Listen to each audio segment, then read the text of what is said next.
he was trying to tell me, me, I think I was born an entrepreneur, and I used to buy some plots here and there, and put them in my son or my children's name. So sometimes I would leave work and go to this building. So, and when I come in late, he would not understand because I'm leaving work at 4.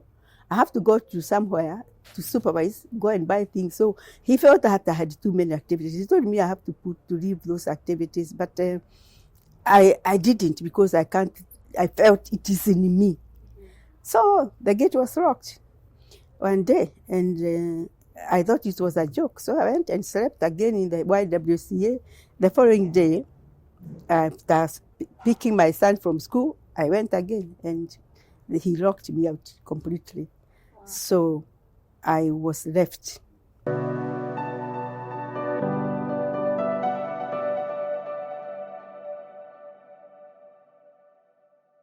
Here is the story of a village girl who simply believed in herself. Born in Murang'a to a father who served in the colonial government and also was an informant to the freedom fighters, her childhood wasn't easy. But she rose above that. And today, she is the proud owner of Nibs College, Emory Hotel, and Lizzie Wanyoike Preparatory School. Ladies and gentlemen, I'm talking about none other than Lizzie Wanyoike, who is an inspiration to many.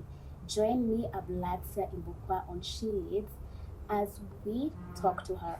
In case you haven't subscribed to our channel, please subscribe and turn on the notification bell so that you'll be notified when we upload stories of this nature. Welcome.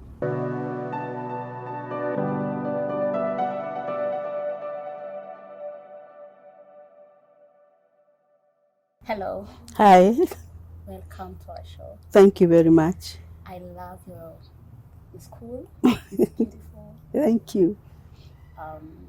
Mind taking us through your childhood, where you were raised? Yeah. Tell us your story. Okay, thank you very much. And I'm happy that you like our school. This school is meant to change lives. And I do that with a passion and by doing everything that is required. Mm-hmm. So I was born in Murang'a, like she has said. And I was born during that time of the freedom, when the freedom fighters were doing their final days. Because immediately after that, of course, they were defeated by the colonial government, and they gave up, and then we started all over again. But at least we earned our freedom. So again, my name is Lizzie Wanyoike, and I'm a teacher by profession. I have taught for many years before I decided to maybe rename myself to an entrepreneur. And during this period of time, for several years, I have been in education from day one, when I went to start, first of all, in high school. And then after that, I worked as a teacher in major colleges then in the 70s. So I have lived all my life with the young people, trying to mentor them, trying to make them, to mentor them, in short. So that is me. I'm a mother of 3 children and 11 grandchildren, and more coming. 11. So yes, 11. How old are you? Unless you do the calculations. Ladies don't talk about their age. But I'm proud to be a grandmother of so many. And I'm hoping I'll even see my great-grandchildren. That is what I'm pushing my first daughter, my first granddaughter, who is 19 years. Mm-hmm. So I really am proud of that achievement. Mm-hmm. Yes. How has the journey with entrepreneurship been? And what have been your guiding principles in your journey? My journey. What I can say is I have learned a lot through challenges, and I believe that when you go through challenges and not give up, that's the only way you can grow. like I told you there before, having been born in a village and going through high school in the same background, and then being able to move from Murang'a town to Nakuru town, where I did my Form 5, and where we were doing commercial, like say a commercial course, like that we were doing business management, we were doing shorthand, we were doing typing, more or less like a secretary. And I ended up there because my dream was to become a teacher, but not a primary school teacher. So when I got admitted into a primary school college, I declined the offer and I decided now to find other ways. So I think all my life I have known what I want. So after have been gone through Nakuru, and then some luck came my way when a group from Canada were looking for business education teachers in high school. So in short, we were the first lot that when the government introduced business studies in high schools. So that's why I added, and again, having finished my school, and again, I did not want to go back to the village because now village life was tough, was very, very tough. We were living in a mud house. We didn't even know that people are supposed to wear shoes. All those basics. We used to go to the river very far to draw water. Maybe the kind of thing that that we were used to, but it was quite challenging. So I knew there were some people who were doing better. So when I finished college, I didn't know what to do because now I had to go back to the village to await for my posting. Now, I felt that going back to the village to await my posting, you never know. I may go there, meet a village guy, get married in the village, start raising my kids in the village. So I just hung on there, even just the time we were closing. And I happened to meet somebody there when I was still on my third term. I met somebody, and I thought we were just friends because in those days, people were not exposed. There were no mentors. There were no TVs. Mm-hmm. The radio was exclusively for the father, and it was always BBC because there was nothing. So this friend of mine, I kind of liked him because he used to take us as a group out and buy us tea, take us for movies. And again, Nairobi life was so good. I've been grown up in the village. I feel like now as if we are in New York, So, and when graduation came and you had to go home, he asked me what, he told me, now, are you going back to the village? I said, no, but I don't think I want, but my sister lives here and they live in a single room. So I don't know. He told me, okay, fine. I'll take you to a hostel. So he took me to a hostel, YWCA hostel for ladies, and I stayed there. So naturally for him, he was a mature person. He was a little bit older. He was 15 years older than me. So he used to come and take me out. So now I'm feeling good because I'm not going to the village. But I was very, very naive. I didn't understand many things. I didn't understand the art of getting married.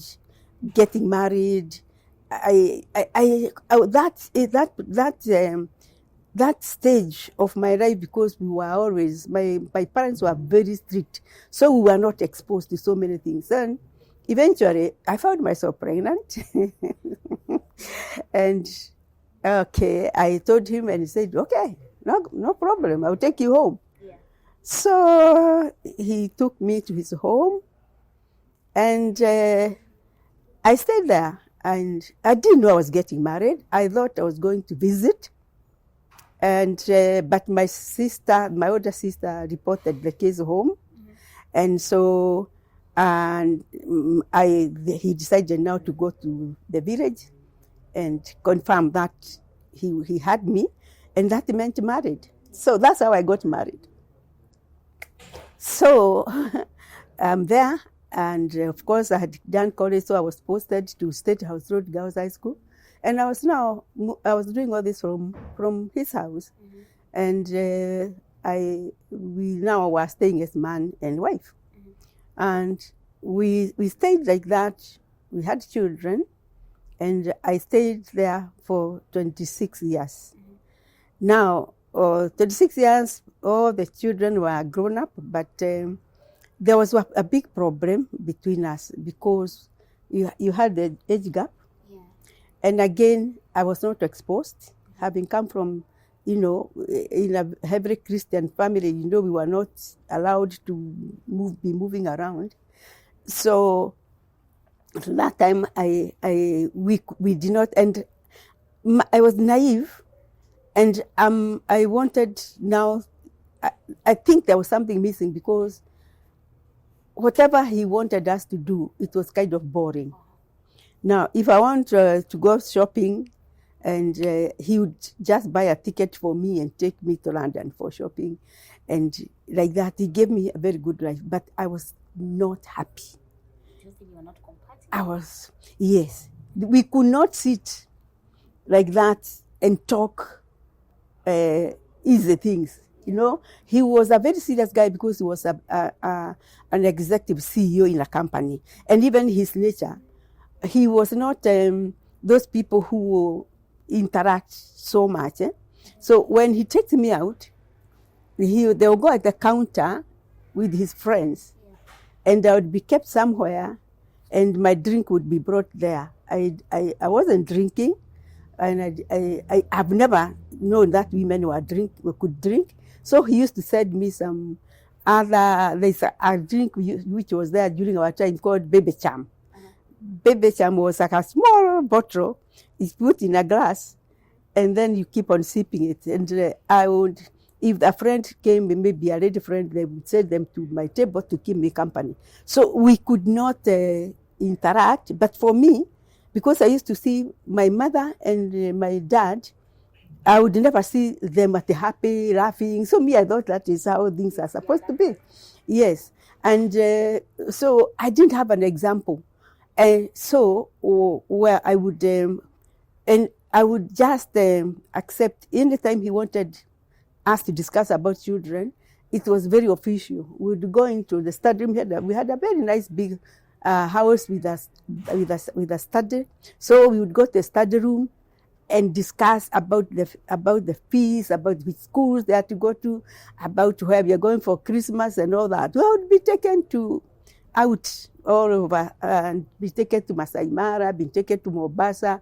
So me, I could not get in the water so he decided I have to be trained to swim. But swimming was not my passion. So we'd go to Mombasa, me, I'd just go there, get into the water.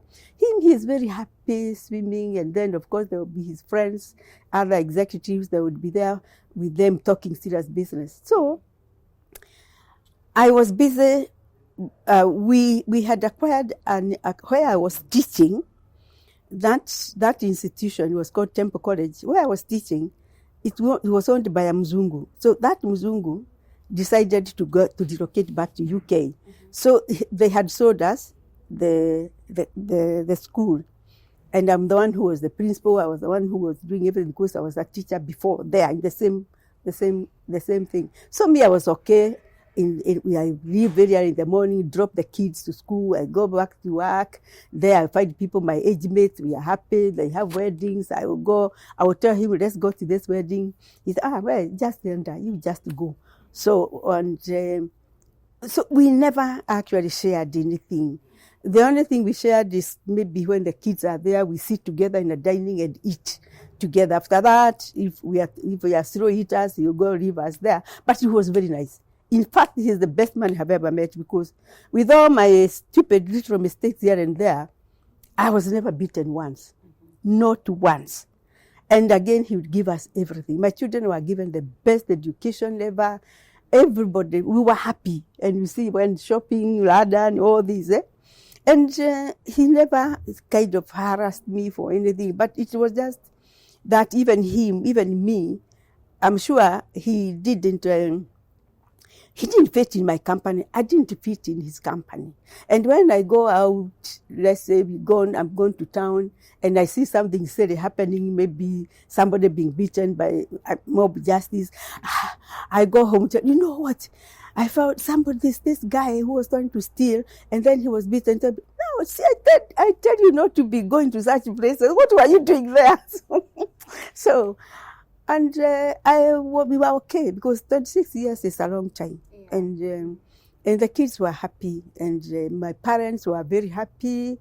For the first time, I put up a stone house for them, wow. A nice house, which is there up to date. We went back to their home. We made them happy. My mother-in-law, I used to go and buy a dress like this and buy her the same. Mm-hmm. So, so it wasn't about marriage. If we had, that is the only thing that disconnected us. Yeah, compatibility. And so it reached a time I think he got fed up with my stupid mistakes here and there. He got fed up. So, and one day as I was coming from work, I found the gate closed. Wow.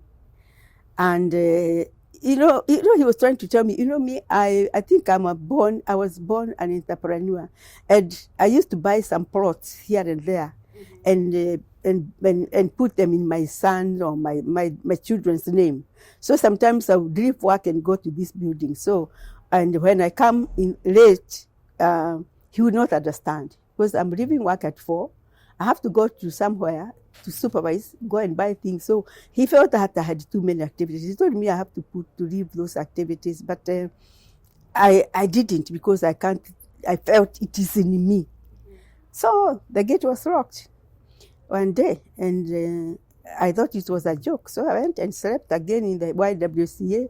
The following day, after picking my son from school, I went again, and he locked me out completely. Wow. So I was left there. I didn't know what to do. And I had not realized, I had not known in my lifetime that people leave homes, because it wasn't happening those days. Yes, it wasn't. Yeah, you'll be beaten, you'll stay there. Although my parents were very peaceful. And if they ever fought, they were fighting in the bedroom at the night when we have slept. So my marriage to me was completely different from that. So now here I am, and I didn't know what to tell my parents. And then I fell into a depression. Wow. I would wake up in the morning and just cry and cry and cry. Then somebody told me, you're not supposed to somebody's not supposed to do that. You go, let me get you a lawyer. So they got a lawyer.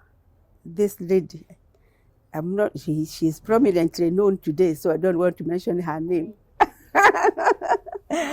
Yeah, I went to her. I don't want to mention her. She's very one of the senior lawyers. Yeah. But those days, she was just starting her practice.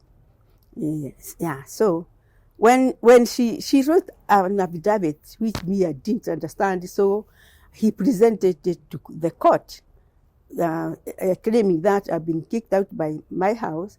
I should go there. I have the right to go back home. And then my husband was given a copy. When he was given that copy, he looked at the copy and he was furious. I forgot to tell you something. By the time I went there, see, I told you he was 15 years. Yes. So he had already married. He was previously married. Mm-hmm. He had another wife. They have gone to church. So he had that marriage certificate. So me, when I went there, when he was talking about divorce, me, I could not understand, and I didn't know. I thought divorce, why are we hurting somebody else? I swear, I was so stupid. But I don't know. When I look back, I see that is the way God wanted things to go. So now he went to court, and you know what he said? What did he say? That I was his girlfriend. Wow. I was only 26 years. I was only his girlfriend. And I felt hurt because what I had done, actually when I went there, I had found his kids, the kids were there. So, but you see me, I didn't know what really it was all about. So the kids were there. I am the one who took care of those kids up to university. Everything I stayed with them. So, but they used to be sent to their mother over the holiday. They stayed 2 weeks and with me 2 weeks. So when I read that, that was the end of me. What? A girlfriend for 6 years with 3 kids and having brought another 3. I was very sad and I felt very bad. And that was the worst moment of my life. And I went back, I did not even go back to court. I just went into my car, I sat there and I cried for 4 hours. And I told God, why didn't you open me up before? Why are you doing this why is this happening to me? And I didn't know. Everything I did, I did not do it with malice involved in it. I was doing the right thing. And I had worked for him, had campaigned for him, I had done everything for the kids, for both our kids, the 6 children, they were happy. So I was wondering, why? I couldn't understand.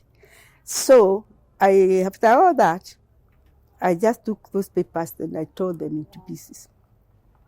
And I said, I'm not going to do that. This time I was still at college. So I went at college. When I went there, I found him there with his bodyguards. And they chased me away from the school again. And I didn't even pick anything. You remember at home, I didn't pack anything. When I went to the YWCA, at least I had a small, my savings. I bought myself some new clothes and all that. And I prayed and I asked God, Kwani, why is this happening to me? And I know I made mistakes. I may have made mistakes naively. I was very naive. God, nobody was there to tell me, no, this is wrong. Nobody ever told me about it. And if for him, he said something, what I'm doing is not right, he was not explaining. Nobody else was complaining. So why him? So I decided that to close that chapter. And that's what I did. Now I went back. Now I knew for real. Because me, I thought it was a joke. For real, I'm out and out. So what do I do? What do I do? And there was a friend of mine who we were doing construction work with, and my sister, and another friend we went to college, to school with, high school. Then we decided, now, what are you going to do? And then I said, but I'm a trained teacher. There are alternatives here. I can go and look for a job in another college. But I said, now, after teaching all this time and being a principal to becoming a teacher, that's embarrassing. I said, but we can start our own school. Said, oh yeah, actually that's a good idea. Why don't we start? You know, I mentioned that to you, I used to buy plots, but in my children's names. So, that was wise. Yeah. So what I did, I sold those plots. And again, I had worked for 36 years, you know. So I had some savings, although I was spending a lot of my money. So I went to the bank, Equity Bank, and Equity was my banker then. And they told me there's nothing to worry about. They're going to give me a loan, and then I can start. That is how NIBS, Nairobi Institute of Business Studies, came up, which is currently NIBS Technical College. Actually, it's the largest private institution in the country. And I will take you around so that you can internalize that. You'll be happy that your sister can come here and study. Yeah. Honestly, if you don't pass here, then there's something. It's you. It's not the college. It's you. That's what we do. So, and so now this is my new. I started a new life. So I rented a house. Now, when I rented that house, I didn't have any utensils. So the first thing I bought was a mattress, which I put down on the floor. So I'd go to college, make those meetings, do the meetings, and then go and sleep on the floor. Then I started buying a cooker, I started furnishing. So I know how to start. Because before I found a house ready-made. So we started. But I never really internalized why this happened to me. And I would pray for it, about it, and then it would disappear. But these days it's like I come to know why I left, why this God created this, because I think God is always there, and he knew what he was doing, maybe. Because when I started my own school, within 1 year, where we had rented, it was full. It became full like this. And I have gotten used to that. I opened up the Wanyoike Preparatory. Within 1 year, it was full.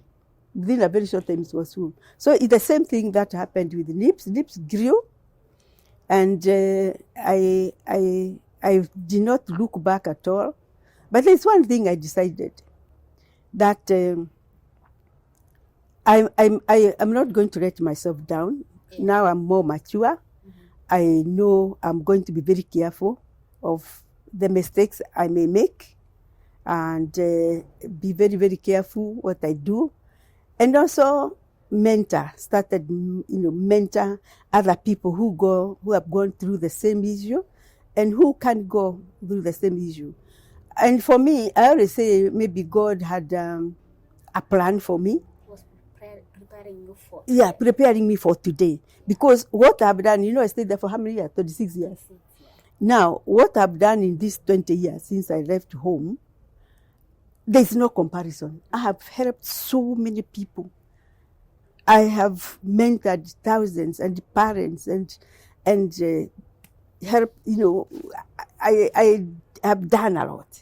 I've done a lot of mentorship. And even, in my area, or I can say in the central, I have done a lot. And that's why I was happy when you invited me, so that at least I can expose myself also to these other people, to encourage the women and the men out there, because even some men experience the same, that if you had done it before, you can even do it better now too. And then something comes. Don't think that's not dying. God is preparing you for something. You may not have as much as I have managed, but as long as you can stand up on your 2 feet again, and move, believe in yourself. Believe in yourself. That's why I tell my students and everybody out there, education is very important.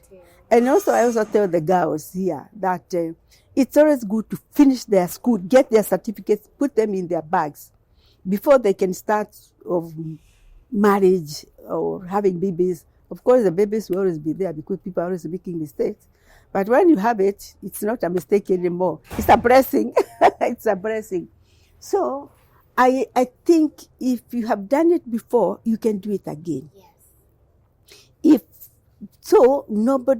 You need to just dust yourself and start thinking of strategy. You may not have had some savings like I did, but you have some close friends who you can teach. You can even form a committee.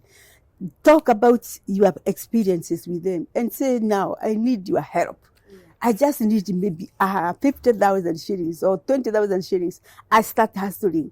I know I can sell eggs out there and grow that one tray into 20 eggs, into 50 eggs. But giving out, please, unless you are sick. Fortunately, I was not sick. There are some people who give up because of sickness. We just pray to God. And God does not answer prayers in a day.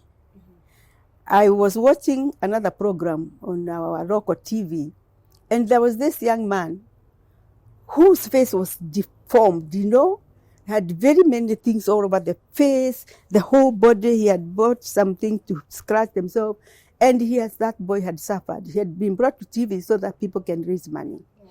And this boy, he said something that really touched my heart.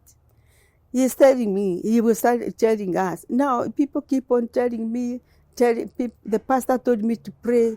I have prayed and prayed, but God is not hearing me. I feel like I want to die. God has not helped me. And then I thought, gosh, this is going to make people lose their faith in God. But after thinking, I said, why are you saying that God has not helped me? There's a time God doesn't run. He doesn't rush. There's, in Kikuyu we say, he is never late. God is never late. Comes at his own time. Yeah. So that show was brought by God. And money was contributed. I have not followed because I contributed. So I guess that boy will be better again. So keep on praying. Don't complain. When you complain to God, He'll pull back 2 steps. Mm-hmm. Say, God, at your own time. But in the meantime, also, like I'm talking to you. But God, at least I can start something. I need some food at home, So long as you are strong, and you can go to a friend who can give you 50 bob. Like I say, buy a tray of eggs or buy some sweets. Walk in the streets selling. And let me tell you, don't worry about your friends. Your life is your life. Your life is personal. You mentioned that this man was good, like he gave you a good life, but there's that one factor. Yes. The compatibility. Yes. How can the young people who are looking to get into marriage identify a partner that they are compatible with? Yes, I have tried here with my students, especially the ones who are graduating. I have done it not so many times, but I think it is something I need to take seriously. People, because of the social media, very high-tech technology, people are becoming very weak-willed, that you look at a man and he looks at you, you become friends. Normally, not permanent friends, but maybe to just enjoy yourselves. Yeah. And so the stage you people are in now has really awakened you. Do you know, in our times, going back a little bit into our times, you'd finish college a virgin. Mm-hmm. Here in primary, they don't know what virginity means or about. What I do to my students here, I tell them, when you are dating, I want you to know, to remind you, what are you dating for? You are dating for you to become permanent partners. So now, since you're about to finish your college, or you have finished your college, where I used to tell you not to drop out of school, now you are allowed to run what the world is there, what is there out for you in the world. So when you date for sex, you don't have to date, you just move, go on, and that's what people do. But if you meet a man you like or a lady you want, it's always very good to know, first of all, you end up like friends. That you are talking about, that car passes, you discuss that. You have the same kind of stupidity, like I had my own stupidity alone. At least that kind of casual, shared friends. You can talk about this, you can talk about nice things, you can about gossip, you can talk about all the nonsense and good, and you can talk about college, you can talk about looking for a job, you can talk about doing, when I get married, I will start a business. You can, and say, you will start a business, me too, And don't be in a hurry. Men are there, women are there. And these days you have to look very carefully when you are dating a girl. You may date somebody who is in drugs all the sponsors. If you still want to go back to the sponsors, date enough for you to get to know you are settled and you want to settle together. And the signs, what are the signs? When you go out having a drink, maybe you're going this guy for a drink. Yeah. And then you are having a drink. Let's talk about drinking. Drinking, let's say you are drinking some wine and drinking some water or wine or whatever you want, because let's always accept the fact of reality. And then your guy gets drunk, and that's why I tell women not to drink, because when you drink, things will happen so many. So now this guy He starts banging the table. Now you made what they call them in the bar. Waiter. Waiter. Waiter kuja sasa, wewe nini unafanya hapa? Go, si unaona drink yangu iko kabisa kuenda kumalizika. Let me tell you, that is you in 3 years time, in 2 years time. Yeah. Red flag. Yes.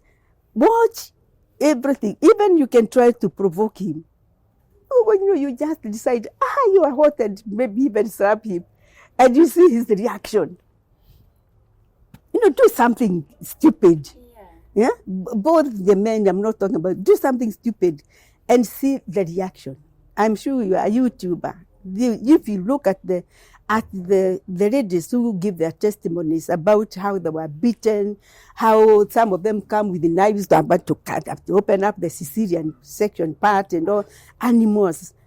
We have some men with animals and a few ladies, but I have not seen much of that. So what am I trying to tell you? I'm trying to tell you that marriage is not a holiday. It's supposed to be permanent. And again, men are weak. In fact, I was talking to my preparatory staff. Men by nature, they are weak. They are very strong. He can beat you up. Yeah. But they don't know how to handle problems. Another lady was telling me had a baby who was good for a whole year. The baby started with complications, and then his hospital up, in and out. And the guy ran away and left because of that baby. And now she's suffering, so she was here asking for help. So, if this happened, this world is full of such things, and they have always been there. All I'm telling you is you really have to be very strong and face life, but where you have a chance to get to know what you are getting into, it's good to be selfish with your life. Your life is yours. Yes. It's personal. Yeah. When you just go blindly with the lady or the man, and then you get married even to those few women who are also not good, you have nobody to blame but yourself. Yeah. So marriage is not a holiday, and once again, it's supposed to be permanent. And again, falling down, if you fall down here, I will not find you here the following day. Wake up, dust yourself to go. So everybody is capable of starting afresh, and that's what I did. And that's why I'm here. God had a mission for me, and I have accepted that mission to do what I can and to talk to people and encourage them and tell them, yourself, what are you capable of? And choose your friends, especially in colleges and universities. Even universities, I've gone to talk to them. Please, people are coming from different areas, but when you go home, you go back the same different. You come from Kisumu, I come from Ranga, you come from Kakamega, you come from Mombasa. Here we are doing things together, as a group. Thinking you are not going to make a home, all of you together. One will go back home. So life is be very personal about your life.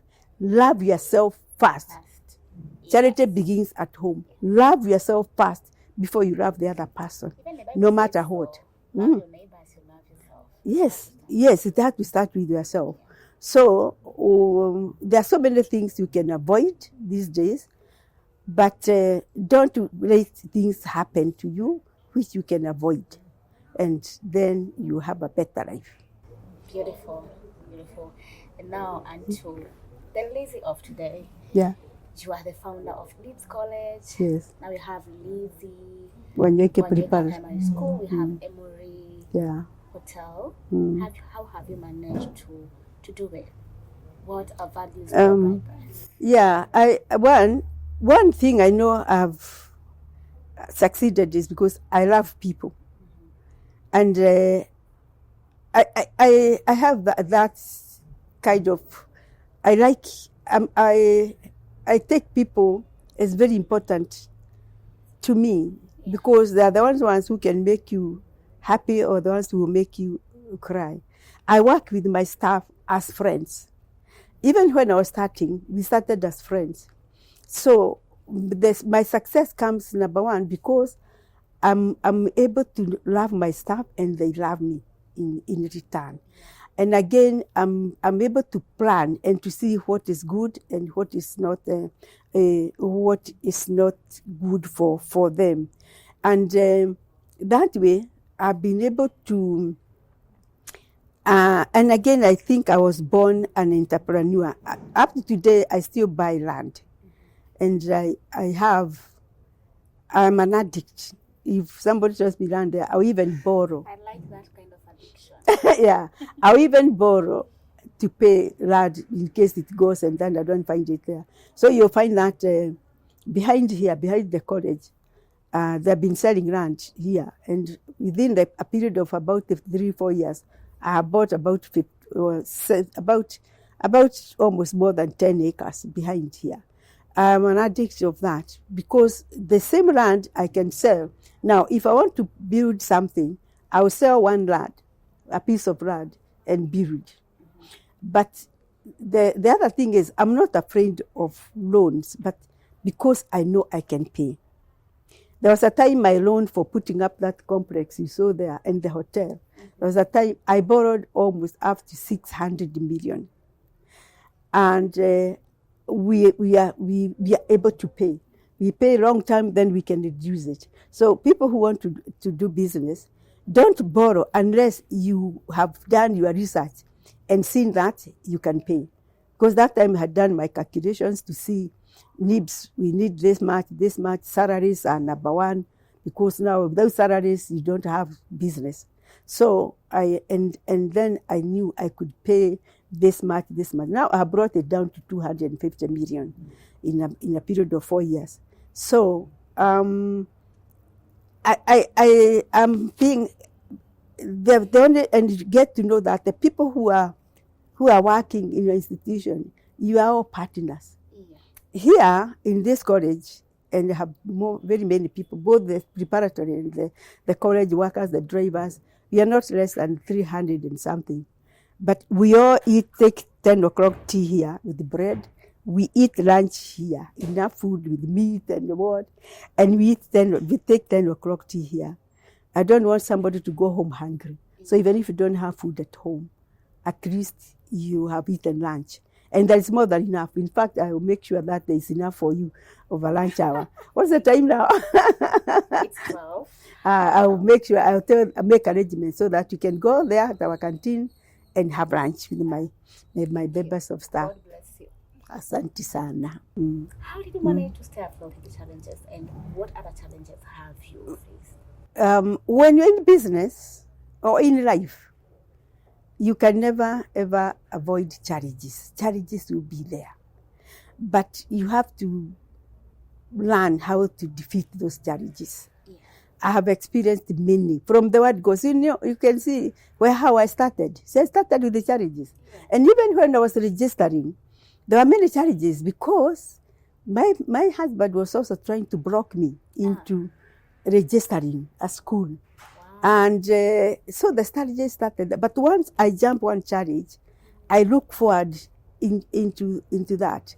So we even in town have had so many challenges trying to evict me before my lease. Why? Because the students are misbehaving. These are students who are coming from up country, Gishagi, like where I grew, and they are coming and they're finding us that we have we were in cooperative bank house, 21 floors, and the lifts are many. So they would go and park into the lifts and lock, going up and down. So I was to be sent away. But when I got the time to extend, I decided I will have to make my own. I will have to have my own land. That's when I decided to buy land there. The challenges are there all the time. You need, and even when we are construction, there will be challenges. If there are no challenges, when things are so smooth, then what will test your strength? Those challenges, God brings them to test your strength so that you just don't look up to him that he's coming to do things for you. He has given you everything so that you can do those things. When we came here, We were broken into. You see, this place was empty. Yeah. In fact, all these people, if I went there and asked for an MCA seat of Kibo, they would vote me 100%. Even all those construction down there, far down, everywhere, even Royal Town, is because of NIBS. So that means that even having to build this and to be able to accomplish these people, there are challenges.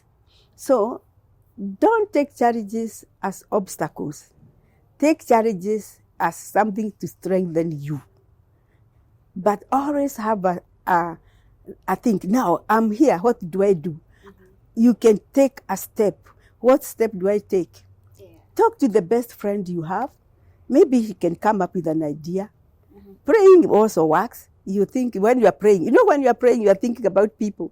You are thinking about what to do. You may remember, I had an auntie, and maybe you come from Mombasa, and this auntie moved to Muranga. You walk there and go, my auntie, I'm here. So you have to learn how to avoid or to fight. You cannot avoid challenges, but you can learn how to survive with them by becoming strong. And it doesn't matter. There are people, of course, there are some things that completely break you. And that's why you see so many people get depressed. And whenever you meet somebody who is in depression, please advise them to go and see a counselor. I've seen so many people rise up from seeing a counselor. Here we have one who is here personally.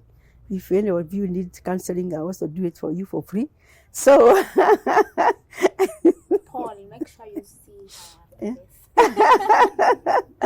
So, challenges to everybody, all of you here, I'm sure. If I asked you, you wouldn't tell me and your wife is there. There are challenges depending on how big. For me, I get big challenges because I'm big. For you down there, you get small because you are small. So, without challenges, you think everything and then you become, For me, you start boasting when you are having a drink with the other men. Sasa mnasema hakuna kitu yangu inaharibika. Mimi naendaga tu. My business is just growing. No, challenges are always there. Obstacles will always be there. And they are good. They teach you a lot. Yeah. Future plans like in 5 years? One thing I have been able to do is I have been able to incorporate my children within this company. As you can see, it's huge. And the hotel is there. So all of them are working with me. And I'm very proud of that. Yeah. In addition, they work very well with my members of staff. They are buddies. And I'm also very happy. You can't know them because they interact with them. They do everything with them. And so there is nothing like bossing them around. So here, my staff work freely because they know there is nobody who is going to boss them. In fact, the people they fear are the people here, head of academics, and because if you're a teacher, you have to, if your class has a lot of absenteeism, you have to come here and explain why you're having absenteeism. But they work together nicely. So my main goal here at NIBS Technical is to give the students what they require. You'll be taken round to see. Although now, again, in 2 weeks, I'm traveling to India for more equipment on engineering. Because we want to do architecture, you want to do structural engineering. We want to do all those. For the time being, we are doing the ones that are easy to like electrical. Cosmetology is very, very interested, very popular. And then we have fashion and design. These are the ones, courses you can go and sign. You all see that. I don't know whether you eat and come and see or whether you go whichever way, because it's important. Yeah? You see past, yeah? Yeah. So, I am happy that some people take my advice seriously and they come for consultation. And I thank God. It's all God. Yeah. And yeah. Beautiful. Your parting shots? Yeah, I can say I just would want to talk to people out there that life is not a rehearsal. Life moves, things change on a daily basis. Try to assess yourself, who you are, where you are, and make a decision on your moving forward. Because if you are 16 today, you'll be 17 next year. You find yourself, very soon you find yourself 40 years and you have done nothing. You have no wife, you have no husband, you have no kids, and you are 40. So plan yourself, but anything you do, remember you are doing it for yourself. And again, have friends around you who you can discuss the sensible things. There's nothing wrong with after discussing, having in a meeting, then going out and having a nice time. I tell my girls, I'm not telling you not to have a nice time just because I didn't have a nice time when I was in school. These things have changed so much. So it's too bad for me when I see these other girls walking around. You see here, they don't hold hands as you go. You see, did you see any of them holding? No. My students are very disciplined. But when they go out there, I don't know. I don't care what they do because I can't control. So I say that everybody is capable of doing something. And if not, there are people who have challenges. Please keep on praying. God does not come the same time you call him. Yeah. It takes time. He is testing your endurance. So be there, consult people, have friends around you, so that these friends can, in one or another, even if you have some bad ones, you still have one, because life is not easy. It was never meant to be. Heaven is somewhere up there, and heaven somewhere up there. Nobody has ever come down to give us a report on how heaven is.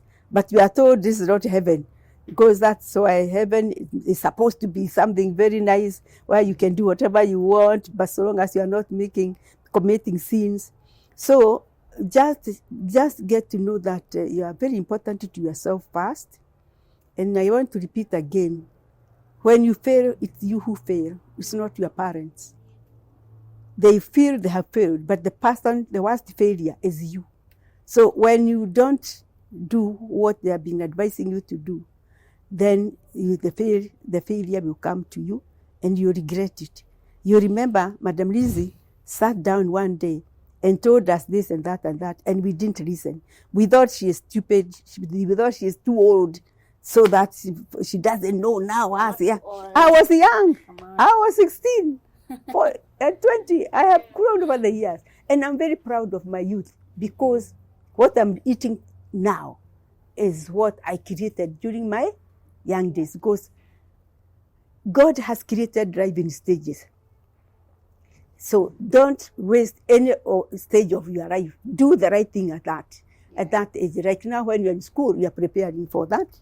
So please don't confuse by becoming a mother prematurely. I'll say that again and again, and you may not like me, but if you did it, it was a mistake, and it is okay, you accept it, but this is the time to go to college, then you can get married and have 10 children. So that one is allowed. Okay. Wow. Thank you so much, Madam Lizzie. It's been a great honor having this discussion with you. I have learned a lot myself. And I believe our viewer is going to learn a lot. Yes.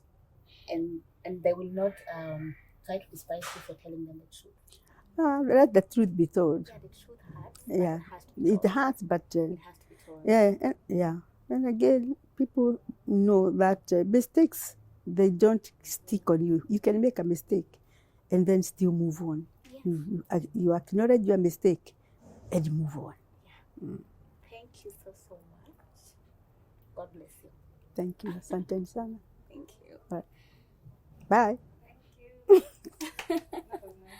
Indeed, the village girl who believed in herself, sitting here having this conversation, has been a blessing to me, and I believe it's going to be a blessing to you. One thing to remember, mistakes are there to build you. Challenges are not bad, they shape you. So as you pursue your goals or go about your life, keep that in mind, and remember, to put yourself first. Thank you so much. This is She Leads, brought to you by me, Ablatia Imbokwa. In case you haven't subscribed, subscribe so that you'll be notified when we upload more content of this nature. Thank you.